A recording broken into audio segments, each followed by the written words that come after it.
I need to tell you something embarrassing. For years, and I mean years, I was afraid of okro soup. Not because of the taste, not because of the texture, but the real reason was something a museum guide told me when I was a child. I remember that day clearly. My school had taken us on an excursion, the kind every Nigerian child knows. A long, noisy bus ride, too much of excitement. We walked past pottery, ancient masks, old photographs, the kind of things that feel important. And then we entered one room and something changed. The air felt different. The other children went silent. The guide stopped walking. And standing before us were stone figures of men, women, children, sitting, kneeling in frozen positions that looked disturbingly alive, like they had been interrupted by our visit, like whatever they were doing that moment, they were still doing, just without breathing. Then the guide pointed and said something that silenced every child in that room. These people turned to stone because they ate the forbidden okro soup. I laughed. Then I looked at the figures again, and I stopped laughing. Because they didn't look like art, they looked like people who turned to stone. The guide continued. They were warned, but they did not listen, and this is what happened to them. I did not eat okro for a very long time after that day. But as I grew older, something started bothering me. Not the okro, but the story. Was it true? Did people actually turn to stone because of a forbidden meal? Or was there something underneath that story? Something bigger, stranger, and more unsettling? I decided to find out. And what I found in Kwara State, Nigeria, in a quiet town most Nigerians have never visited, changed the way I see African history. Let me show you what I found. Before we go any further, what you just heard is not a rumor. It happened right here in Africa. Subscribe to Untold Africa right now and tap that notification bell, because when we drop the next story, you want to be the first to know. Now, let's get into it. This is Esie, a small, quiet town in Kwara State, about 50 kilometers from the city of Ilorin. At first glance, there is nothing unusual about it. Markets are open every morning. Farmers leave before sunrise. Children walk to school. Life moves here the way it has for generations. But beneath that completely ordinary surface lies one of the most debated, most studied, and unsolved mysteries in African history. And it all began with a hunter in a forest. The year is 1775. A man named Baragbon was walking through the forest. He was leading his people, the Yoruba settlers from Old Oyo Empire, one of West Africa's greatest kingdoms, to a new land. All they needed was water, just water. Then Baragbon stopped. At first, he thought they were people, a group of people sitting quietly beneath a large palm tree. He called out. Nobody answered. Nobody moved or turned. And then he saw why. They were stone. A man gripping a knife, his hand frozen around the handle. A woman with her hair braided in elaborate patterns, every single strand carved in stone. Someone kneeling with both hands pressed together, mid-prayer, captured forever. Someone holding kola nuts, the same kola nuts still used in Yoruba ceremony today. Someone with their mouth slightly open, about to say a word. And at the very center of the circle, the largest figure of all, covered in beads, wearing the marks of royalty, surrounded by what appeared to be an entire royal court. 800 people, perhaps more, all frozen, all silent, all waiting. Baragbon turned around and ran. He was scared. Fear was written boldly on his face. He went straight back to the Esie, the king of Esie. The king didn't believe him until the king went to see for himself. He walked to the forest, and then the king of Esie, a man who led an entire community, a man whose authority nobody questioned, ran. He fled so fast that he stumbled and he fell. Now, in Yoruba culture, this is not a small thing. A stumble at an ordinary moment means nothing, but a stumble during an encounter with something supernatural, that is an omen. A sign that forces beyond human understanding are at work. So the king called for the Ifa priest, the one person trained to ask the questions no ordinary person could answer. The oracle was consulted, questions were put to the spirit world, and the answer that came back was simple and devastating. The stones had once been people. What really happened?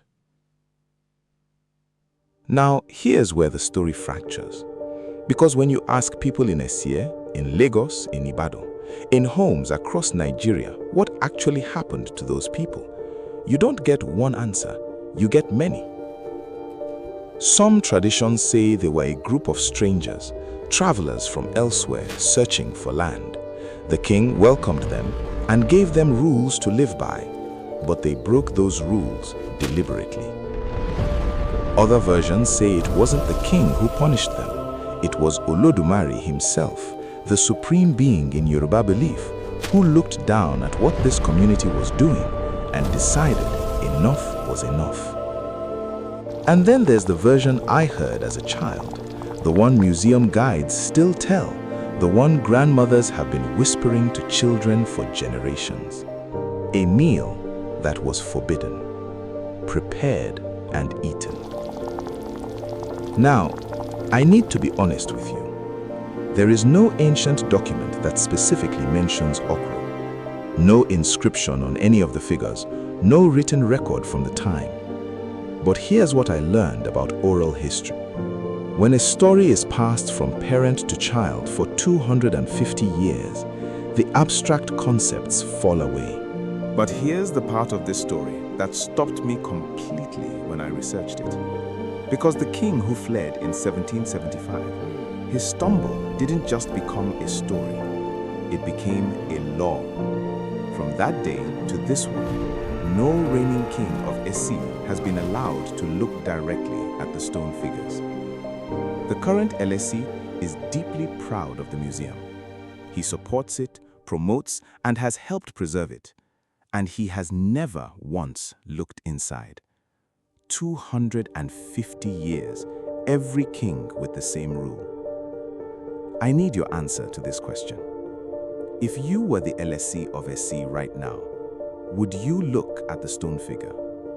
Drop a stone in the comments if you would look. Drop a no if you would respect a 250-year-old warning. The people of Esie started worshipping the stones. A priest called the Aworo was appointed specifically to care for the figures. His entire role was to tend to them, feed them, pray over them, and make sure they were treated with the reverence owed to ancestors. And every April, Esie holds a full festival in their honor. It is called the Odun Baragbon, named after the hunter who found them. The young and the old gather together, prayers are offered, and gratitude is expressed. Because in Esie, these were never just ancient sculptures. They are believed to be ancestors, still part of the community, still watching over it, just in a different form. Now, let's try the other approach. Let's set aside the legends, set aside the oracle and the taboo and the forbidden oath. Let's approach this purely scientifically. Surely the mystery becomes simpler. The figures are carved from soapstone, a soft, relatively easy rock to shape, which is exactly why experienced sculptors would choose it. Soapstone is found along a geological formation called the schist belt, a stretch of rock running more than 1,200 kilometers across Nigeria. But here is the problem. There is no soapstone at Esie.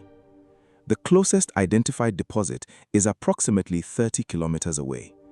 Other possible sources are 65 kilometers away, 125 kilometers away. Some are as far as 160 kilometers. Let me make sure this is landing.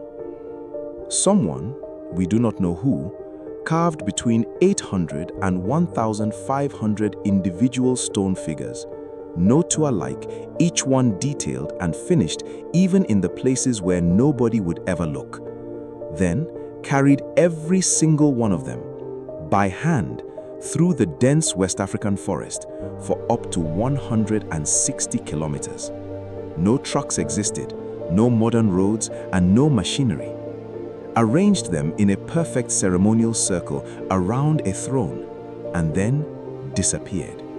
No settlement found nearby, no tools left behind, no written record, no name, and no explanation. Archaeologists have been trying to date these figures for decades. The best current estimates place them somewhere between the 12th and 17th centuries. That is a 500-year window of uncertainty. What researchers agree on is this: the carving is skilled, deliberate. Even the underside of figures, the parts that rest against the ground, are finished with the same care as the visible surfaces. These were not rushed. These were not careless. Whoever made these was extraordinary. In 1912, a German explorer named Leo Frobenius, he took 3 of the carved stone heads, shipped them out of Nigeria. To this day, nobody in Esie knows exactly where those 3 heads are. It wasn't until 1933 when a British missionary named H.G. Ramshaw brought wider attention to the figures that serious preservation efforts began. A shelter was built in 1937. It collapsed in 1944. The following year, in 1945, Nigeria constructed a permanent structure to house them, Nigeria's very first national museum, not built for oil wealth, but built for a mystery that 170 years after its discovery still had no answer. That alone should tell you something about how seriously Esie is taken. So, after all of that, was it the okro? Was a forbidden meal really the reason 800 people were turned to stone? Probably not. Not literally and not exactly. But here's what I now believe, and this is the thing my research gave me that I didn't expect. Every version of this story is different. The okro, the pepper, the grinding stone, the strangers who broke a rule.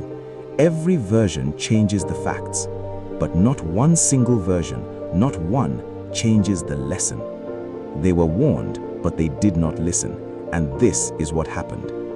That message has traveled 250 years across every version of this story, through grandmothers in Lagos, through museum guides in Kwara State, through children on school buses who came home and quietly pushed okro to the side of their plate, through me.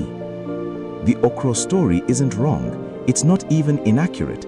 It's oral history doing exactly what oral history was designed to do, taking something enormous and abstract and compressing it into something a child can carry, something they will never forget. Because the goal was never to preserve the facts, the goal was to preserve the warning. 800 figures, perhaps more, no two exactly alike. A man who will never put down his knife, a woman mid-prayer who will never finish it, a court still in session for 900 years, and at the center, a king whose own living descendants are forbidden from looking at him. Whether these were real human beings transformed by the hand of God or the greatest artistic achievement of a civilization so complete it left no other trace on this earth. The stones are real. The worship is real. The taboo is real. The 250 years of reverence are real.